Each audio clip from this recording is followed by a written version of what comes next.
আসসালামু আলাইকুম, কেমন আছো তোমরা সবাই? আশা করি অনেক বেশি ভালো আছো। গুপ্ত স্কুলের পক্ষ থেকে সাজেশন সিরিজের আমরা আজকে আরেকটি গুরুত্বপূর্ণ সাজেশন নিয়ে তোমাদের সামনে হাজির হয়েছি। আজকে আমরা দেখব হচ্ছে আইসিটি 4 নম্বর অধ্যায়ের সাজেশন। এখান থেকে আমরা প্রিভিয়াস ইয়ারের কোশ্চেনগুলো অ্যানালাইসিস করে তোমাদের পরীক্ষার মধ্যে যেই কোশ্চেনগুলো আসতে পারে আমরা সেই কোশ্চেনগুলাই হচ্ছে তোমাদের জন্য রেখেছি। তো চলো দেখে যাই আমরা 4 নম্বর অধ্যায় থেকে কোন কোন কোশ্চেনগুলো হচ্ছে আসে। তো এখান থেকে হচ্ছে মেনলি 5টা টপিক থেকে কোশ্চেন আসে। আমরা এখান থেকে দেখে নিব যে হচ্ছে কোন কোন কোয়েশনগুলো বেশি আসছে। যেটা দেখতেছিলাম আমরা হচ্ছে আইসিটি 4 নম্বর অধ্যায় থেকে প্রিভিয়াসলি কোয়েশন অ্যানালাইসিস করে আমরা যে টপিকগুলো থেকে বারবার কোয়েশন আসছে এবং তোমাদের জন্য এই বছর কোয়েশনগুলো যেখান থেকে আসার পসিবিলিটি সবচেয়ে বেশি সেই টপিকগুলো এখানে আমরা হচ্ছে দিয়েছি। আমরা দেখতে পাচ্ছি যে প্রিভিয়াস ইয়ারে 5টা জায়গা থেকে হচ্ছে তোমাদের 4 নম্বর অধ্যায় থেকে কোয়েশন আসছে। তো প্রথমেই আমাদের যেই জায়গা থেকে সবচেয়ে বেশি কোয়েশন আসে আমাদের হচ্ছে স্ট্যাটিক ও ডাইনামিক ওয়েবসাইট এবং হচ্ছে ওয়েবসাইটের কাঠামো। স্ট্যাটিক ও ডাইনামিক ওয়েবসাইট থেকে কি ধরনের কোয়েশন আসে? 2 নাম্বার অথবা 3 নাম্বারের জন্য এখান থেকে কোয়েশন আসে। সিম্পলি তোমাকে হচ্ছে এক্সপ্লেন করতে বলবে যে স্ট্যাটিক ওয়েবসাইট কি বা ডাইনামিক ওয়েবসাইট কি। তো আমরা জানি যে ওয়েবসাইটের তথ্য একবার আপলোড করার পরে ওইটা হচ্ছে অটোমেটিক্যালি আবার পরিবর্তন হয় না, ওইটা হচ্ছে স্ট্যাটিক ওয়েবসাইট। আর যে ওয়েবসাইটের তথ্যগুলা ডাইনামিক্যালি পরিবর্তন হয় এবং ব্যবহারিক কাছ থেকে ইনপুট নেওয়া যায় তাকে আমরা বলি হচ্ছে dynamic website.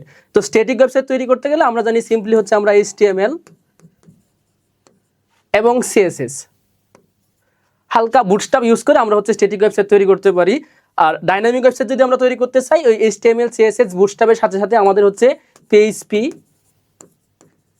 ASP JSP JavaScript এই টাইপের অনেকগুলো আমাদের হচ্ছে ল্যাঙ্গুয়েজ হচ্ছে এখানে ইউজ করতে হয়।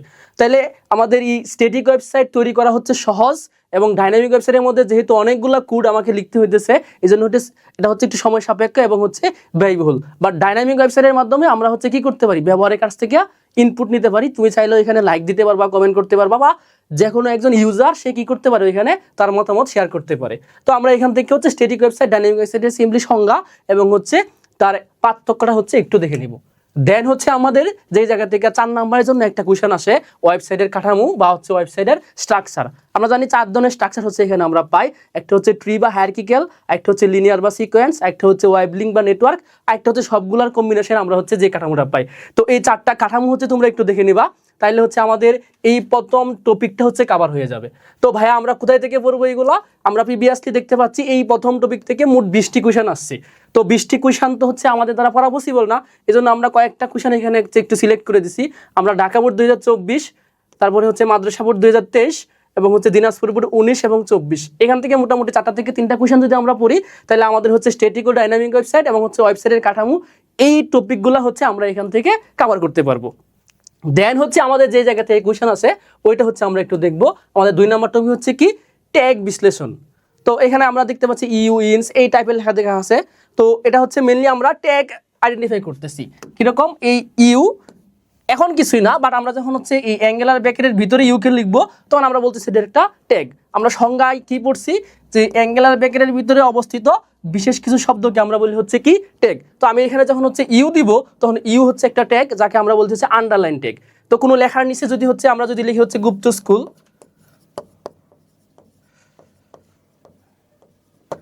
তো এই গুপ্ত স্কুলের নিচে যদি আমরা একটা আন্ডারলাইন নিয়ে আসতে চাই তাহলে হচ্ছে আমরা এখানে সিম্পলি আগে ইউ ট্যাগ ইউজ করব। এই ইউ ট্যাগের পরিবর্তে আমরা চাইলে হচ্ছে কি ইনস ট্যাগ ইউজ করতে পারি, দুইটা হচ্ছে কি একই কাজ। দেন হচ্ছে আমরা আই ট্যাগের কাজ শিখবো। আই ট্যাগ হচ্ছে কোনো লেখা হচ্ছে ইথালিক করার জন্য ব্যবহার করা হয়। এই আই ট্যাগের পরিবর্তে অনেক জায়গায় হচ্ছে MCQ পরীক্ষার মধ্যে আসে যে আই এর অল্টারনেটিভ হিসেবে আমরা কোন ট্যাগটা ব্যবহার করতে পারি। তো আই এর অল্টারনেটিভ হিসেবে আমরা হচ্ছে কি EM ট্যাগ বা এমফাসাইজ ট্যাগ হচ্ছে আমরা ইউজ করতে পারি। সেম ভাবে আমাদের হচ্ছে এখানে ডিলেট ট্যাগ বা স্ট্রাইক ট্যাগ দেওয়া আছে, ওই একই কাজ। অনেক সময় হচ্ছে বিভিন্ন ধরনের ই-কমার্স সাইটের মধ্যে প্রিভিয়াস যে হচ্ছে কোনো একটা প্রোডাক্টের প্রাইস ছিল সেটা হচ্ছে কি একটু কেটে দেয়। সাপোজ হচ্ছে একটা শার্টের প্রাইস ছিল আগে হচ্ছে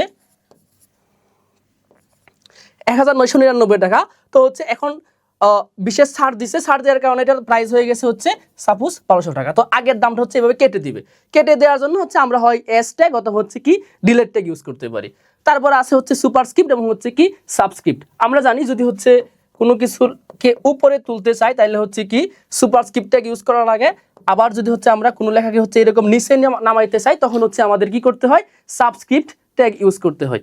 তো আমরা এই যে বেসিক যে কিছু হচ্ছে ট্যাগ, এই ট্যাগগুলা দিয়ে হচ্ছে মাঝে মধ্যে কোয়েশ্চেন আসে, এই কোয়েশ্চেনগুলো হচ্ছে আমরা পড়ে নিব। তো এইরকম বেসিক ট্যাগ থেকে হচ্ছে মোট 15টি কোয়েশ্চেন এই পর্যন্ত আসছে। তো আমরা যদি হচ্ছে কুমিল্লা বোর্ডে যে কোয়েশ্চেনগুলো আসছে 19, 23 এবং হচ্ছে 24, এই কোয়েশ্চেনগুলো যদি হচ্ছে আমরা একটু দেখে নেই, তাইলে হচ্ছে আমাদের এই বেসিক ট্যাগ বা কম্বাইন ট্যাগ দিয়ে যে কোয়েশ্চেনগুলো আসে ওইগুলো হচ্ছে আমরা পারবো। দেন হচ্ছে আমাদের 3 নাম্বার টপিক, যেটা হচ্ছে কি ইমেজ ট্যাগ এবং হচ্ছে কি হাইপার লিঙ্ক ট্যাগের ব্যবহার। তো এই যে এখানে ইমেজ ট্যাগ এবং হচ্ছে এ ট্যাগ, এই একে বলা হয় হাইপার লিঙ্ক। তো এইখান থেকে হচ্ছে আমাদের মোট 60টি কোয়েশ্চেন আসছে। তো 60টি তো আমাদের পড়তে হবে না, আমরা হচ্ছে চট্টগ্রাম বোর্ড 23 এবং হচ্ছে ঢাকা বোর্ড 2023 এই দুইটা কোয়েশ্চেন যদি পড়ি, তাহলে হচ্ছে আমরা যে কোনো একটা ওয়েবসাইটের মধ্যে কীভাবে ছবি যুক্ত করা লাগে অথবা হচ্ছে আমরা হাইপার লিঙ্ক কীভাবে করতে পারি, আমরা হচ্ছে এই ব্যাপারটা হচ্ছে কি পারবো। তো আমরা বুঝতেই পারতেছি যে হচ্ছে এই জায়গাগুলো থেকে হচ্ছে অনেকগুলো কোয়েশ্চেন আসছে, এই টপিকগুলো হচ্ছে আমরা পড়ে নিব। পড়ার জন্য হচ্ছে দুইটা উপায় আছে। একটা উপায় হচ্ছে আমি এখানে বোর্ডগুলো দিয়ে দিছি, তোমরা হচ্ছে টেস্ট পেপার থেকে অথবা তোমাদের যে গাইড আছে বাসার মধ্যে ওইখান থেকে পড়তে পারো, অথবা হচ্ছে আমরা ক্লাস শেষে আমাদের যে হচ্ছে একটা হচ্ছে গুছানো পিডিএফ তৈরি করতেছি, ওই পিডিএফটা তোমরা হচ্ছে কি পেয়ে যাবা। তো দেন হচ্ছে আমরা এখন দেখব আমাদের 4 নাম্বার টপিক কি। 4 নাম্বার টপিক হচ্ছে আমাদের এখানে কি লিস্ট ট্যাগ। তো লিস্ট ট্যাগ হচ্ছে বিভিন্ন ধরনের থাকে, একটা হচ্ছে অর্ডার লিস্ট, একটা হচ্ছে আনঅর্ডার লিস্ট, তারপরে নেস্টেড লিস্ট। তো নেস্টেড লিস্ট কি ভাইয়া? নেস্টেড লিস্ট হচ্ছে সাপোজ ধরো হচ্ছে এইরকম কিছু লিস্ট দেওয়া আছে, কতগুলো ইউনিভার্সিটির নাম আছে, মনে করো হচ্ছে ঢাকা ইউনিভার্সিটি। তো ঢাকা ইউনিভার্সিটির মধ্যে অনেকগুলো ফ্যাকাল্টি আছে। তো একটা হচ্ছে ধরো সায়েন্স ফ্যাকাল্টি, একটা হচ্ছে বিবিএ ফ্যাকাল্টি, একটা হচ্ছে সোশ্যাল সায়েন্স ফ্যাকাল্টি। এখন এই যে প্রত্যেকটা ফ্যাকাল্টির আন্ডারে আবার হচ্ছে অনেকগুলা সাবজেক্ট থাকে। তো এইখানে মনে করো হচ্ছে কি আছে আমাদের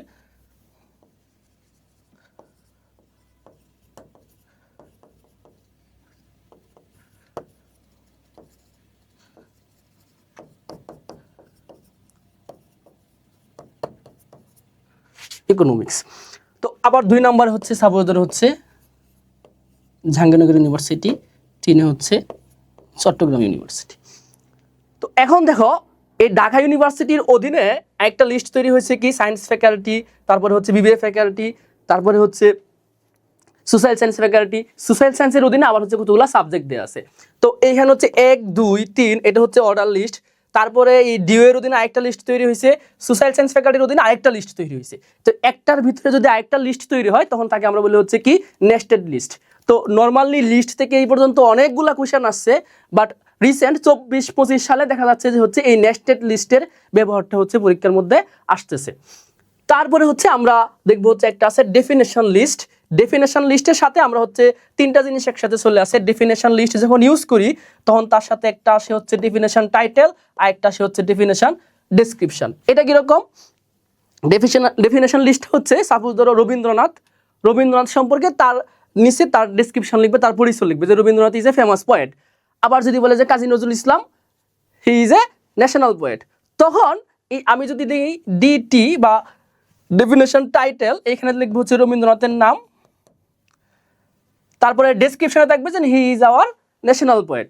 তো এই টাইপের লিস্ট যদি আসে তখন তাকে আমরা বলি হচ্ছে কি ডেফিনেশন লিস্ট। তো এই 3 ধরনের লিস্ট হচ্ছে আমরা পাবো, order list, unorder list, nested list, এবং মাঝে মধ্যে হচ্ছে কি কোনো সংজ্ঞা টাইপের বা ডেসক্রিপশন টাইপের যদি কোনো কিছু থাকে, কোনো একজন ব্যক্তি অথবা কোনো একটা টপিক দিয়ে যদি হচ্ছে তার বর্ণনা নিচে দেওয়া থাকে তখন তাকে আমরা বলতেছি হচ্ছে ডেফিনেশন লিস্ট। তো এই লিস্ট ট্যাগগুলোর ব্যবহারগুলো আমরা হচ্ছে একটু বই থেকে দেখে নিব, অথবা আমাদের এখানে যে প্রিভিয়াসলি 15টা কোয়েশ্চেন আসছে, 15টা কোয়েশ্চেন থেকে আমরা ঢাকা বোর্ড 23, তারপরে হচ্ছে মাদ্রাসা বোর্ড 23, বরিশাল বোর্ড 23 এবং 24, মোটামুটি এখান থেকে 3 থেকে 4টা কোয়েশ্চেন যদি আমরা একটু প্র্যাকটিস করি, তাহলে ভাইয়া হচ্ছে আমাদের এই order list, unorder list, nested list, তারপরে হচ্ছে ডেফিনেশন লিস্ট, সবগুলা কোয়েশ্চেন হচ্ছে আমাদের কভার হয়ে যাবে। তো আমাদের এই ছিল হচ্ছে 4 নাম্বার টপিক। দেন হচ্ছে আমাদের যেটা পড়তে হবে 5 নাম্বার টপিক এবং সবচেয়ে গুরুত্বপূর্ণ টপিক টেবিল ট্যাগ।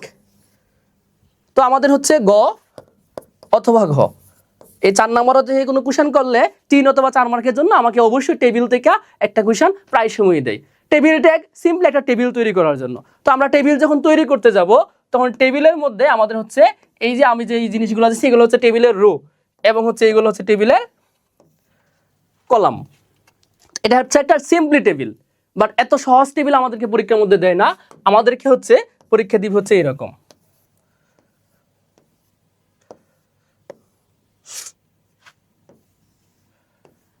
এখানে আমরা দেখতে পাচ্ছি যে আমাদের যে হচ্ছে প্রথম যে হচ্ছে আমাদের ফিল্ড আছে এখানে কি করছে 1 2 3 সে একাই 3টা কলামের জায়গা নিয়ে নিছে। আর এইখানে যে হচ্ছে বড় জায়গাটুকু আছে সে কি করছে 1 2 3 একাই 3টা সারি জায়গা নিয়ে নিছে। এখন এইখানে হচ্ছে আমি কোনো একটা পিকচার যুক্ত করতে পারি এই টাইপের, এইখানে হচ্ছে আমি যে কোনো কিছু লিখতে পারি, এরকম সংখ্যা থাকতে পারে। তো এই যে 3 সে হচ্ছে কি করছে সে 2টা টেবিলের জায়গা নিছে। সে 3 সে কি করছে 2টা কলামের জায়গা নিছে। 1 কি করছে 1 2 3 3টা কলামের জায়গা নিছে। আমি যখন হচ্ছে টেবিল তৈরি করব, টেবিল তৈরি করার সময় আমাকে হচ্ছে এই ব্যাপারগুলো একটু লক্ষ্য রাখতে হবে। তো টেবিল তৈরি করার জন্য এই যে এই রো তৈরি করার জন্য আমরা TR ট্যাগ ব্যবহার করি। আবার টেবিলের যদি কোনো একটা বর্ণনা দেওয়া থাকে টেবিলের হেডিং আকারে, তখন হচ্ছে আমার এই TH ট্যাগ ইউজ করা লাগে। এবং টেবিলের যে প্রত্যেকটা ফিল্ড এগুলোকে আমরা বলি হচ্ছে টেবিলের ডেটা, এই জন্য হচ্ছে আমাদের TD ট্যাগ ইউজ করতে হয়। টেবিল তৈরি করার জন্য আমরা প্রথমে টেবিল ট্যাগ ইউজ করব, টেবিলের সারি তৈরি করার জন্য হচ্ছে TR ট্যাগ ইউজ করব, এবং টেবিলের উপরে কোনো হেডিং যদি থাকে এখানে তাহলে আমরা হচ্ছে TH ট্যাগ ইউজ করব। টেবিলের প্রত্যেকটা ডেটা দেওয়ার জন্য আমরা হচ্ছে TD ট্যাগ ইউজ করব। তো এই টেবিল ট্যাগ এর ভিতরে যে হচ্ছে তার সহযোগী যে ট্যাগগুলো আছে এগুলোর মাধ্যমে আমরা হচ্ছে যে কোনো টেবিল তৈরি করতে পারবো। তো এইখানে আমরা যেটা বলতেছিলাম এই বড় একটা জায়গার মধ্যে এখানে হচ্ছে আমার যেটা হচ্ছে আমরা একটু দেখতেছিলাম এই যে এই জায়গাটার মধ্যে হচ্ছে কোনো পিকচার দিতে পারে, কোনো টেক্সট দিতে পারে, অথবা হচ্ছে কোনো একটা ওয়েবসাইটের লিঙ্ক দেওয়া বলতে পারে যে আমাকে হচ্ছে এখানে একটা লিঙ্ক আপ বা হাইপার লিঙ্ক ট্যাগের ব্যবহার দেখাও। তাহলে আমাদের এইখানে আমরা টেবিলের সাথে সাথে আমরা দেখতে পাচ্ছি যে এখানে আমাদের ইমেজ ট্যাগের ব্যবহার হচ্ছে কি জানতে হয় বা হচ্ছে একটু জানা লাগে। রিসেন্টলি হচ্ছে এই কোশ্চেনগুলো একটু বেশি দিতেছে। তাহলে আমরা যদি মোটামুটি এই যে 5টা টপিক পড়তে পারি তাহলে ভাইয়া হচ্ছে আমাদের সিকিউগুলো হচ্ছে আমরা পারবো। তো তারপরে হচ্ছে আমাদের যে ক এবং খ বা 1 এবং 2 নম্বরের জন্য যে কোশ্চেনগুলো আসে এগুলো আমরা কোথা থেকে শিখবো। এই জন্য এগুলো শেখার জন্য আমরা কি করছি, আমরা হচ্ছে তোমাদের জন্য ক খ এর জন্য কতগুলো হচ্ছে কি ছোট প্রশ্নের জন্য কতগুলো টপিক হচ্ছে এখানে দিয়ে দিছি। তো আমাদের প্রথমেই শেখা লাগে, আমরা যখন হচ্ছে ওয়েব ডিজাইন পরিচিত HTML পড়বো, আমাকে প্রথমে জানতে হয় ওয়েব পেজ কি, ওয়েবসাইট কি, ওয়েব ফ্রেম কি, সার্চ ইঞ্জিন কি, ব্রাউজার কি। তো এই সার্চ ইঞ্জিন এবং ব্রাউজারের মধ্যে পার্থক্যটা একটু ভালোভাবে পড়তে হয়। অনেক সময় আমাদের যখন হচ্ছে সংজ্ঞাগুলো আমরা লিখতে যাই, ব্রাউজার লেখার সময় আমরা লিখি যে কোনো একটা তথ্য খোঁজার জন্য ব্রাউজার ব্যবহার করা হয়। আবার সার্চ ইঞ্জিন লেখার সময় আমরা হচ্ছে কি লিখি যে কোনো তথ্য খোঁজার জন্য আমরা যে টুল ব্যবহার করি তাকে বলা হয় সার্চ ইঞ্জিন। তার মানে হচ্ছে আমরা যদি বলি আমাদের যে ঝামেলাটা হয় আর কি গুগল, একটা হচ্ছে গুগল ক্রোম।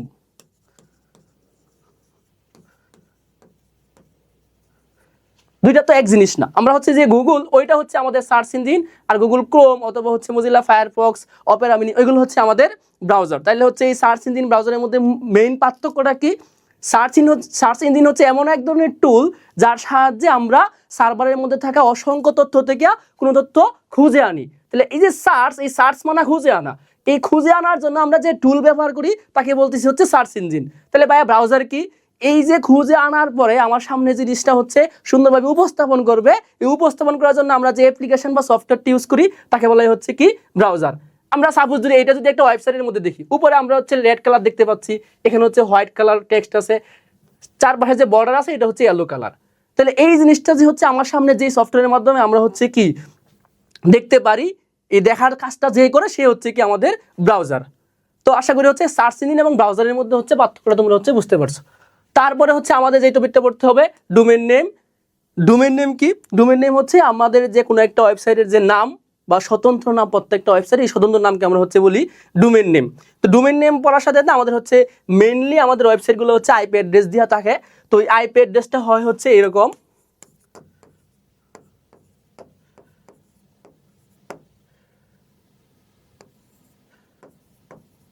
চারটা পার্ট থাকে। তো এই আইপি অ্যাড্রেস হচ্ছে সংখ্যা নির্ভর। এই আইপি অ্যাড্রেসকে মনে রাখা যায় না, এই আইপি অ্যাড্রেসকে সহজে মনে রাখার জন্য আমরা যে প্রত্যেকটা ওয়েবসাইটের জন্য স্বতন্ত্র নাম ব্যবহার করি তাকে বলি হচ্ছে আমরা ডোমেইন নেম। তারপরে হচ্ছে ট্যাগ, আমরা প্রথমে যেটা দেখতেছিলাম HTML এর প্রাণ বা HTML এর মা বাবা হচ্ছে কি ট্যাগ। ট্যাগ কি আমরা বলতেছিলাম যে হচ্ছে সিম্পলি এই অ্যাঙ্গুলার ব্র্যাকেটের ভিতরে আমরা বিশেষ কিছু শব্দ দিব, এগুলো হচ্ছে কি ট্যাগ। আমি যদি দিই এ ট্যাগ তখন আমরা তাকে বলতেছি হাইপার লিঙ্ক ট্যাগ। তার সাহায্যে কি করা লাগে, বিভিন্ন ধরনের ওয়েবসাইটে লিঙ্ক আপ আমরা করতে পারি। তারপর যদি বি ট্যাগ, এই বি ট্যাগ কি করে, কোনো লেখাকে বোল্ড করতে সহায়তা করে। তো আমরা জানি এই বি ট্যাগের পরিবর্তে আমরা চাইলে আরেকটা ট্যাগ ইউজ করতে পারি যাকে বলা হয় হচ্ছে কি স্ট্রং ট্যাগ। তো আমরা যখন এই অ্যাঙ্গেলার ব্র্যাকেটের ভিতরে বিশেষ কিছু শব্দ দিব, ওই শব্দগুলো দিলেই তাকে আমরা বলতেছি হচ্ছে কি ট্যাগ। এই ট্যাগ হয় দুই ধরনের, একটা হচ্ছে কন্টেইনার ট্যাগ, একটা হচ্ছে এমটি ট্যাগ। পরীক্ষার মধ্যে আমাদের প্রায় সময় আসে নিচের কোনটি এমটি ট্যাগ। তো এই এমটি ট্যাগের মধ্যে সবচেয়ে বিখ্যাত এমটি ট্যাগ হচ্ছে আইএমজি ট্যাগ, তারপরে আছে হচ্ছে আমাদের বিআর ট্যাগ, তারপরে হচ্ছে আমাদের এইচআর ট্যাগ। তাছাড়া হচ্ছে কিছু ট্যাগ আছে যেগুলো হচ্ছে আমাদের এমটি ট্যাগ, ওইগুলো পরীক্ষার মধ্যে খুব একটা আসে না। ইনপুট ট্যাগ, তারপরে হচ্ছে আছে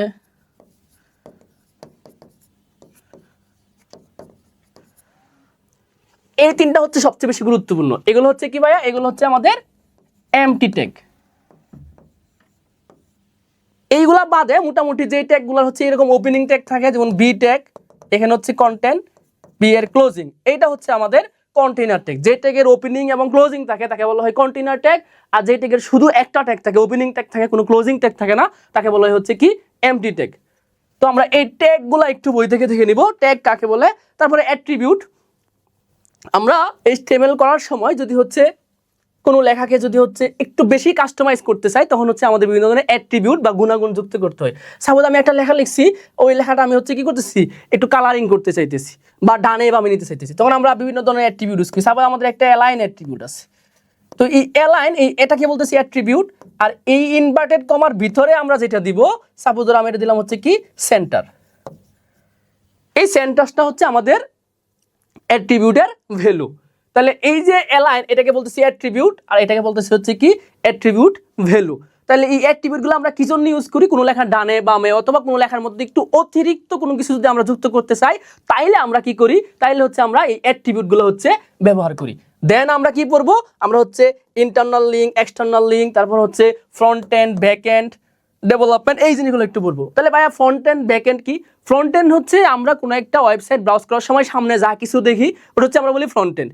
এই সামনে অনেক কিছু আসার জন্য ব্যাক এন্ডে আমাদের অনেক কিছু করতে হয়, যেটা আসলে আমরা হচ্ছে দেখতে পারি না, ওইটাকে আমরা বলি হচ্ছে ব্যাক এন্ড। সাপোজ ধরো তুমি পরীক্ষার জন্য একটা ফর্ম ফিল আপ করবা, ফর্ম ফিল আপ করার সময় আমরা কি করি, আমাদের নাম, আইডি বা হচ্ছে আমাদের ব্যক্তিগত তথ্যগুলো দিয়ে আমরা হচ্ছে সাবমিট করি। সাবমিট করার পরে এটা হচ্ছে সার্ভারের মধ্যে যাওয়ার পরে ওইটা হচ্ছে তারা ওইখানে জমা রাখে। পরবর্তীতে যখন আমরা আবার লগ ইন করি, ওই জিনিসটা আমার আগে সাবমিটকৃত তথ্যের সাথে সে কি করে মিলাই। এই যে ব্যাকএন্ডে আমার আগের তথ্যের সাথে বর্তমান যে সাবমিট করতেছে ওই তথ্য মিলাইতেছে, এই সবগুলো কাজ হচ্ছে ব্যাকএন্ডে হয়। এই ব্যাকএন্ডের কাজের জন্যই আমরা পড়তেছিলাম ডাইনামিক ওয়েবসাইটের জন্য কি ইউজ করতে হয়, PHP ল্যাঙ্গুয়েজ, তারপরে হচ্ছে বর্তমানে হচ্ছে পাইথন ইউজ করে অনেকে। ওই পাইথনের মধ্যে হচ্ছে একটা পার্ট আছে ডিজাঙ্গো, ওইটা হচ্ছে আমার ডেটাবেজের জন্য হচ্ছে ইউজ করা হয় মঙ্গোডিবি। ফ্রন্ট এন্ড হচ্ছে যেটা আমার সামনে দেখতেছি, আর ব্যাক এন্ড হচ্ছে যেটা হচ্ছে আমরা দেখতে পারি না, বাট ওই জায়গার মধ্যে হচ্ছে প্রধান কাজটুকু হয়, বা ডাটাগুলো ওই জায়গা থেকে হচ্ছে কি আমাদের বিভিন্ন ধরনের শর্তগুলো যাচাই বাছাই করে আমাকে হচ্ছে সামনে বিভিন্ন ধরনের তথ্য দেখায়।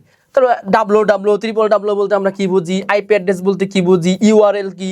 এখান থেকে একটা কোশ্চেন প্রায় সময় আসে, আইপি অ্যাড্রেস এবং হচ্ছে ইউআরএল এক জিনিস নয়, এটা একটু দেখে নিবা। আরেকটা হচ্ছে HTTP, আরেকটা হচ্ছে FTP। FTP আমরা বলি হচ্ছে ফাইল ট্রান্সফার প্রোটোকল, HTTP আমরা বলি হচ্ছে কি হাইপার টেক্সট ট্রান্সফার প্রোটোকল। প্রোটোকলগুলো কি, প্রোটোকল হচ্ছে কতগুলো নিয়ম পদ্ধতি, যেই নিয়ম পদ্ধতি ফলো করে ইউজার এবং হচ্ছে সার্ভারের মধ্যে বিভিন্ন তথ্য আদান প্রদান হয়। FTP প্রোটোকল যদি আমরা ইউজ করি, তাহলে তার মাধ্যমে শুধু ফাইলগুলো স্থানান্তর করতে পারবো। আর যদি আমরা HTTP ইউজ করি, তাহলে আমরা হচ্ছে এখানে ফাইল, অডিও, ভিডিও বা যে কোনো ধরনের কন্টেন্ট আমরা কি করতে পারি, HTTP প্রোটোকলের মাধ্যমে ইউজ করতে পারি। তারপরে আমরা একটু DNS বলতে কি বোঝে এটা একটু পড়ে নিব। DNS মানে হচ্ছে ডোমেইন নেম সিস্টেম। এই যে আমরা রিকোয়েস্ট করি, আমরা যখন কোনো কিছু লিখি, লেখার সময় বিভিন্ন নাম লিখে হচ্ছে সার্চ করি। সাপোজ ধরো আমরা হচ্ছে গুপ্ত স্কুল থেকে কোনো কিছু খুঁজতে চাইতেছি, এই গুপ্ত স্কুল লিখে আমি যখন সার্চ করব, আমাদের সার্ভারের মধ্যে এই গুপ্ত স্কুল নামে থাকে না, বিভিন্ন আইপিতে থাকে।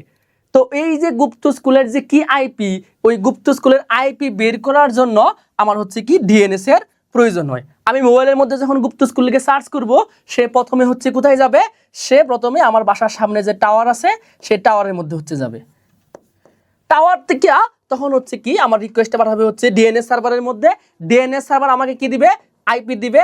এই আইপি পরবর্তীতে টাওয়ার থেকে পরবর্তীতে হচ্ছে কোথায় যাবে, যে সার্ভার আছে সার্ভার থেকে আমাকে কি করবে, তথ্য পরে টাওয়ার থেকে হচ্ছে পরে আবার হচ্ছে মোবাইলের মধ্যে হচ্ছে নিয়ে আসবে। তাহলে আমরা এই DNSটা হচ্ছে একটু পড়ে নিব। তারপরে HTML এলিমেন্ট, HTML সিনট্যাক্স আমরা একটু পড়বো।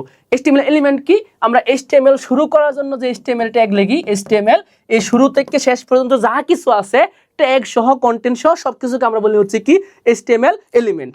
আর সিনট্যাক্স কি? HTML সিনট্যাক্স হচ্ছে এই যে HTML শুরু থেকে শেষ পর্যন্ত আমরা লিখবো, লেখার জন্য কতগুলো নিয়ম পদ্ধতি আমাকে অবলম্বন করতে হয়, যাকে আমরা বলতেছি হচ্ছে HTML সিনট্যাক্স। তাহলে ক এবং খ এর জন্য আমরা যদি এই কোশ্চেনগুলো মোটামুটি পড়ি, তাহলে হচ্ছে আমরা 1 এবং 2 নম্বরের কোশ্চেনগুলো হচ্ছে কমন পাবো। এবং আমাদের যে হচ্ছে প্রিভিয়াসলি হচ্ছে আমরা যেটা বলতেছিলাম, প্রিভিয়াসলি হচ্ছে আমরা এখান থেকে যে 5টা টপিক পড়ছি, এই 5টা টপিক দেখে যদি হচ্ছে আমরা মোটামুটি এই বোর্ড কোশ্চেনগুলো যদি হচ্ছে প্র্যাকটিস করি, তাহলে ভাইয়া হচ্ছে আশা করি আমরা গ এবং ঘ নম্বরের কোশ্চেনগুলো হচ্ছে পারবো। এবং এই কোশ্চেনগুলো প্র্যাকটিস করার জন্য তোমরা তো হচ্ছে তোমাদের যে কোনো বই ফলো করতে পারো এবং অথবা আমাদের সাথে হচ্ছে যোগাযোগ করতে পারো। এই ছিল হচ্ছে আমাদের আজকে 4 নাম্বার অধ্যায়। 4 নাম্বার অধ্যায় থেকে আমরা ক, খ এবং গ, ঘ এর জন্য যেই টপিকগুলো তোমাদেরকে দিয়েছি, এগুলো আশা করি পড়লে তোমরা পরীক্ষায় ভালো একটি রেজাল্ট করতে পারবা। এবং তোমাদের প্রিপারেশনকে আরো বেশি সহজ করার জন্য আমরা তো তোমাদেরকে হচ্ছে প্রতিদিন PDF দিয়ে দিতেছি। তাহলে এই PDF পাইতে হলে কি করতে হবে? সিম্পলি আজকের এই ক্লাসটা হচ্ছে শেয়ার করতে হবে। শেয়ার করে একটা স্ক্রিনশট নিয়ে আমাদেরকে ইনবক্স করতে হবে। ইনবক্স করলেই ভাইয়া কি করব, আমরা আমাদের আজকের ক্লাসের যে হচ্ছে PDFটি আছে এটি হচ্ছে তোমাদেরকে দিয়ে দেব। তো অনেক বেশি শুভকামনা। এবং রেগুলার আমাদের হচ্ছে এই যে তোমাদের সাজেশন এবং হচ্ছে সাজেশনের PDFগুলো পাওয়ার জন্য আমাদের ফেসবুক পেজ এবং হচ্ছে ইউটিউব চ্যানেল যে গুপ্ত স্কুল, এখানে তোমরা হচ্ছে যুক্ত হয়ে যাবা। যুক্ত হয়েছে প্রতিদিন তোমাদের হচ্ছে যে ক্লাসগুলো দেওয়া হয়েছে সেগুলো দেখবা এবং হচ্ছে প্রতিদিন হচ্ছে তোমাদের যে কাঙ্ক্ষিত PDF সাজেশন ওইটা হচ্ছে আশা করি নিয়ে নিবা। তোমাদের জন্য অনেক বেশি শুভকামনা। আসসালামু আলাইকুম।